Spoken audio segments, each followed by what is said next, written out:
Welcome students. आज हम discuss करेंगे एवरेज एक्सेलरेशन एंड रिटार्डेशन।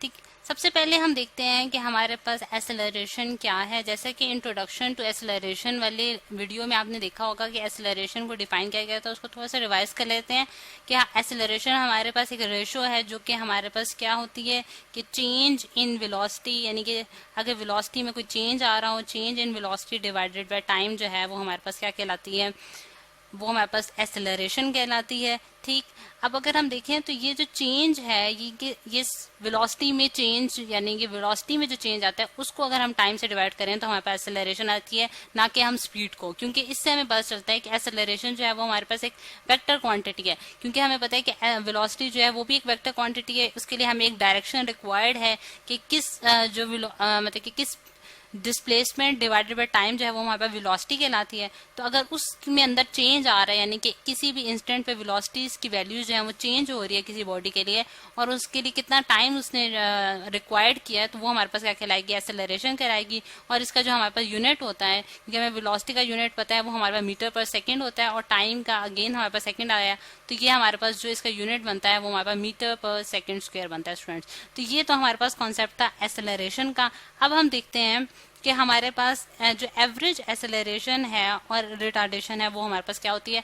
उसके लिए हम एक केस कंसिडर करेंगे कि जिससे हम ये चीज़ें समझ सकते हैं। अगर मैं स्टूडेंट्स एक कार लेती हूँ और मैं दो कार्स मैंने ले ली, एक मैंने ये कार ले ली और एक मैंने ये कार ले ली। ठीक, अब मैंने क्या किया कि क्योंकि एक रोड पे ये जो दो कार्स हैं ये मूव कर रही हैं हमारे पास, और इन कार्स की जो डायरेक्शन है, यानी कि मोशन, सॉरी ये जो थोड़ी सी लाइन जो है ये मेरे से थोड़ी टेढ़ी हो गई, लेकिन इनकी जो मोशन है वो हमारे पास किस डायरेक्शन में है कि ये हमारे पास मूव कर रही हैं इन द डायरेक्शन, ये इस डायरेक्शन में, ये मैंने डायरेक्शन शो कर दी कि ये यहाँ से यहाँ जो है इनकी मोशन है। ठीक, अब एक पॉइंट पे, यानी कि अगर फॉर एग्जांपल ये इसका इनिशियल पॉइंट था, और इनिशियल पॉइंट पे जो टाइम यानी कि 0 सेकंड्स पे हमने देखा है कि ये टाइम 0 सेकंड्स पे at the state of rest पड़ी हुई है। यानी कि रेस्ट की स्टेट का क्या मतलब है कि ये जो है स्टेशनरी है इस पॉइंट पे, ये मूव नहीं कर रही। तो अगर ये मूव नहीं कर रही तो हमें पता है कि इस टाइम इसकी जो वेलोसिटी होगी हमारे पास, वो हमारे पास क्या होगी, वेलोसिटी की जो वैल्यू होगी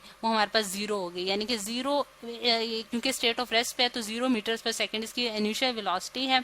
और ये जो है, क्योंकि हमें पता है कि ये हमारे पास वेस्ट डायरेक्शन में मूव कर रही है, ये हमारे पास वेस्ट डायरेक्शन है जिसमें मूव कर रही है, क्योंकि हमें पहले पता है कि वेलोसिटी जो है वो एक वेक्टर क्वांटिटी है, उसके लिए हमें डायरेक्शन रिक्वायर्ड है। तो इस वजह से हमने देखा कि ये वेस्ट डायरेक्शन में जो इसकी मोशन आई है, और इस पॉइंट पे ये जो फाइनल पॉइंट है जहां वो रीच किया है, तो इस पॉइंट पे अगर हम टाइम देखें तो उसने 10 सेकेंड्स में वो इस पॉइंट पे पहुंची है। अगर ये पॉइंट बी है और ये पॉइंट ए है हमारे पास, तो हमें पता चलता है कि ए से बी तक पहुंचने में उसने 10 सेकेंड्स लगाए हैं, और इसके पास जो फाइनल इसकी वेलोसिटी है आई है, ये हमारे पास इनिशियल वेलोसिटी है जिसे मैंने वी आई से डिनोट कर दिया है, और ये हमारे पास फाइनल वेलोसिटी है जिसे मैंने वी एफ से डिनोट किया, और ये हमारे पास आई है स्टूडेंट्स 20 मीटर्स पर सेकेंड। 20 मीटर पर सेकेंड इसकी फाइनल वेलोसिटी है। और अब मैं इसकी अगर मैं कैलकुलेट करूँ स्टूडेंट्स कि मैं इसकी एवरेज वैल्यू कैलकुलेट करना चाहती हूँ, जिसे मैं लिख देती हूँ, मैं एवरेज एक्सेलरेशन कैलकुलेट करना चाहती हूँ, तो मैं उसे ए से लिखूंगी, और ए के नीचे मैं थोड़ा सा छोटा सा ए एवरेज लिख देती हूँ। ए एवरेज जो है वो हमारे पास क्या होती है स्टूडेंट्स, एवरेज वेलोसिटी जो होती है वो हमारे पास टोटल चेंज इन वेलोसिटी होती है। ठीक है, टोटल चेंज इन वेलोसिटी होती है।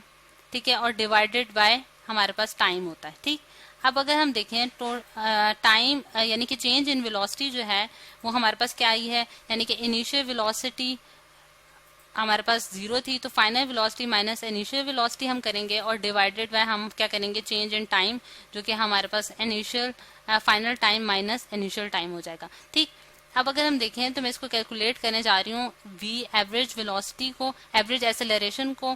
तो ए एवरेज जो हमारे पास आई है वो हमारे पास, हमें पता है कि जो इसकी फाइनल वेलोसिटी थी वो हमारे पास 20 थी। ठीक है, और इनिशियल वेलोसिटी जो है इसकी 0 थी, क्योंकि वो स्टेट ऑफ रेस्ट में पड़ी हुई थी, और जो हमारे पास फाइनल टाइम उसने लिया है इस पॉइंट तक पहुंचने में, हमारे पास 10 सेकेंड लिया, और इनिशियल जो टाइम था वो हमारे पास 0 था। तो इससे हमें पता चलता है कि हमारे पास 20 डिवाइडेड बाई 10 आया है, और एवरेज एक्सेलरेशन की जो वैल्यू आती है स्टूडेंट्स वो हमारे पास 0.20 मीटर्स पर सेकेंड स्क्वायर आ जाएगी। और ये किस डायरेक्शन में होगी, क्योंकि ये हमें पता है कि वेस्ट डायरेक्शन में मूव कर रहा था, तो ये टुवर्ड्स द वेस्ट होगी, यानी कि O पॉइंट से लेके इसने यहाँ तक जो मूव किया ये वेस्ट डायरेक्शन में मूव किया, तो ये इसकी एक्सेलरेशन है और इसकी डायरेक्शन जो है वो हमें यहाँ से पता है। ये इसका मैग्नीट्यूड हो गया और ये इसकी डायरेक्शन होगी। तो इससे हमें पता चला कि हमारे पास एवरेज एक्सेलरेशन जो है वो क्या आई है। अब हमारा जो दूसरी टर्म जो हमने आज पढ़नी थी वो है हमारे पास रिटार्डेशन। ठीक है, रिटार्डेशन के लिए भी इसी तरह हम एक और केस लेते हैं स्टूडेंट्स, जिसमें हम जो है ये मेरे पास एक ये कार है और ये कार जो है इसको मैं यहाँ रख देती हूँ। ठीक है, और एक और मैं कार लेती हूँ जो कि अपनी फाइनल पोजीशन पे यहाँ पहुंच गई है और ये भी उसी तरह एक रोड पे जो है वो मूव कर रही है कार। और अब जो इसकी डायरेक्शन है वो अगर हम देखें तो हमारे पास ये इसकी डायरेक्शन है और ये हमारे पास किस डायरेक्शन में मूव कर रही है, ईस्ट डायरेक्शन में मूव कर रही है। इसकी जो मोशन है वो ईस्ट डायरेक्शन में है।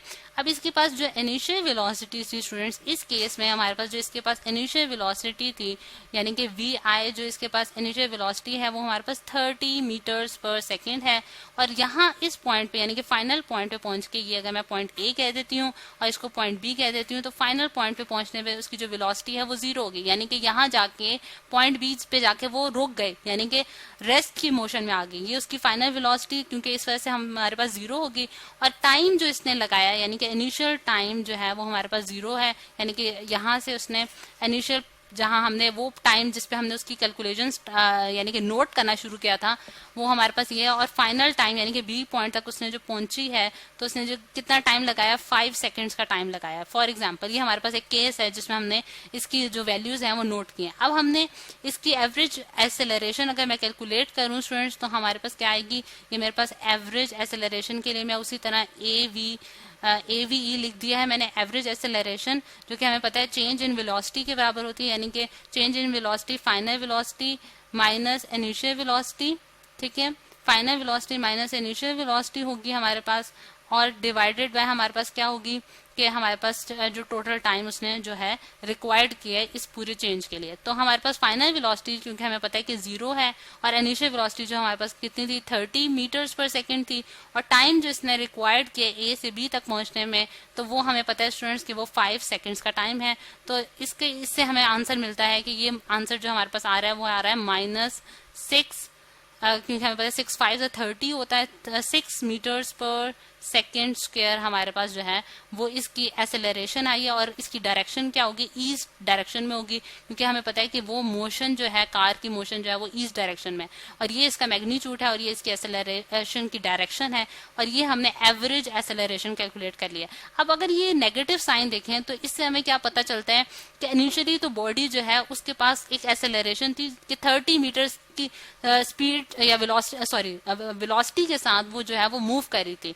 30 मीटर पर सेकंड की वेलोसिटी के साथ जो है वो ये कार जो है वो मूव कर रही थी। ठीक है, लेकिन फाइनल जो है वो रेस्ट की पोजीशन में आ गई, जिससे हमें पता चला कि उसके अंदर क्या हुआ, रिटार्डेशन। और ये है रिटार्डेशन का कॉन्सेप्ट, यानी कि ये जो है ये हमारे पास क्या कहलाता है, रिटार्डेशन। अब मैं यहाँ लिख भी देती हूँ या फिर इससे हम कहते देते हैं, यहाँ मैं लिख देती हूँ रिटार्डेशन, या फिर हम इसको एक और नाम भी देते हैं जो कि हमें कहलाता है डी एसेलरेशन। ठीक है, यानी कि ये दो इसके नाम है, डी एसेलरेशन भी कह सकते हैं इसको हम और रिटार्डेशन भी कह सकते हैं। यानी कि इसमें डी एसेलरेशन क्यों कहा जा रहा है कि इसमें एसेलरेशन जो है उसमें डिक्रीज आया, यानी कि इसमें इसकी इनिशियल जो वेलोसिटी थी वो जो है वो गिर के जो है 0 तक पहुंच गई, यानी कि एक डिक्रीज आया है उसमें।